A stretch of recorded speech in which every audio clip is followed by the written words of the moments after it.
Assalamu alaikum, my dear students. I hope all of you are fine and doing well. So, in our today's lesson, we will discuss about the melting and boiling points variation. So, before that, you guys must know that what does mean by melting point and the boiling point. Basically, melting point is the temperature at which the solid is converted into the liquid. This process is known as the melting, and the temperature here we are going to note down it is known as the melting point. And then when we started to heat the liquid changes into the gas phase, and the temperature at which it changes into the gas phase, this temperature is known as the boiling point. On the other hand, we have also another temperature when the liquid changes into the solid. This process is known as freezing. On the other hand, the gas changes into the liquid. This process is known as condensation. And the other step in which the solid directly changes into the gas phase, this process is known as the sublimation. But here we just have to note the melting and the boiling points.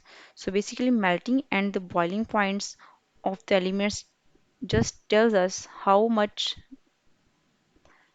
that substance is strong. So when we just want to check the strongness of the atom, how much that substance is strong. If that substance is strong, it means its boiling point is very high.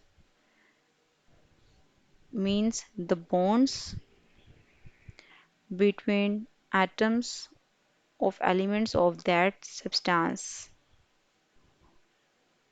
are strong too much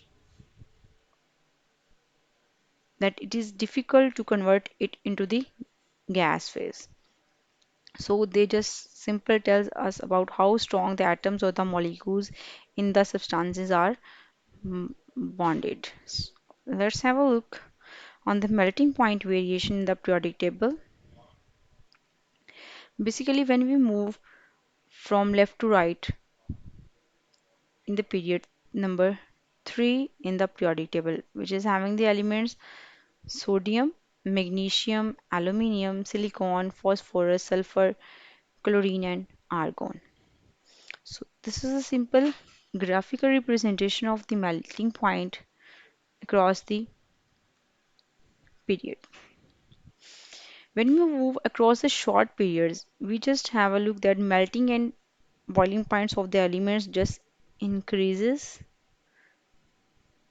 to some extent almost to group 4A.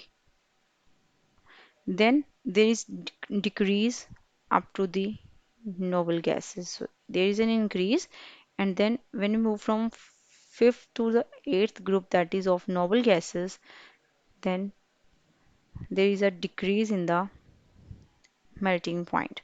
In this picture, you can see that we have just taken along x-axis the elements and along y-axis their melting points in Kelvin scale. The sodium, it is almost having to the 400, then the melting point of magnesium increases up to 900, and aluminium almost they both have same. Then there is a large increase of the melting point of the silicon, and after silicon or the group 4A, we just see that there is a decrease in the melting point of phosphorus, and then there is a gradual decrease to the argon. Now argon, it is basically a noble gas, and noble gases require high energy, so that's why their melting point is very low as compared to the group 1A and the group 4A elements. So the melting point of the group 2A also considerably higher than those of the group 1A. You can see that here the comparison between sodium and magnesium. So the melting point of magnesium is high as compared to the sodium. This is because each atom in them provides two binding electrons. We can see that in magnesium, in outermost shell we have two and electrons, and in sodium we outermost shell just have one electron. So that's why its melting points variate in this regular manner. After that, we have the boiling point variation, that how the boiling points variate. Basically, boiling point is the temperature in which the liquid changes into the gas phase or it started to boil or evaporate. So here we have the melting point and boiling points in Kelvin scale and the atomic number of the elements along x-axis. So you can see that first of all there is a gradual increase, and after the group 4A there is a fall of both melting point and the boiling points of the element. The purple one is showing the boiling point and the blue one is showing the melting points of the elements. So there is a gradual increase and then there is a decrease of the melting points in the periodic table. So what is the reason behind that? How does it is going to be variate in such a manner? So the melting and boiling points of the group 1 and group 2A elements decreases when we move from top to bottom. Top to bottom in group, both the melting and boiling points of the elements decreases 1A and group 2A. This is due to the increase in their atomic size,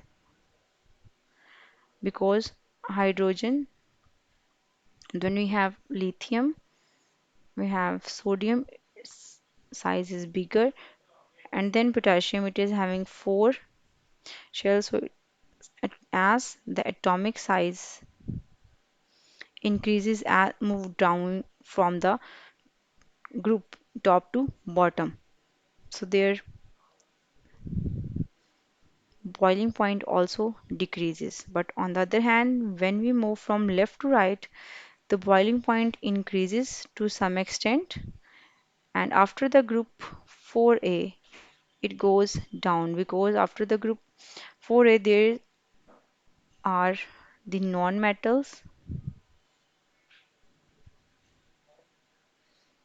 and their boiling points and melting points are lower as compared to the metals. So this was a simple overview about the melting and the boiling point variation in the periodic table. I hope you guys understand, and if you have any queries you may ask me about that in the comment section.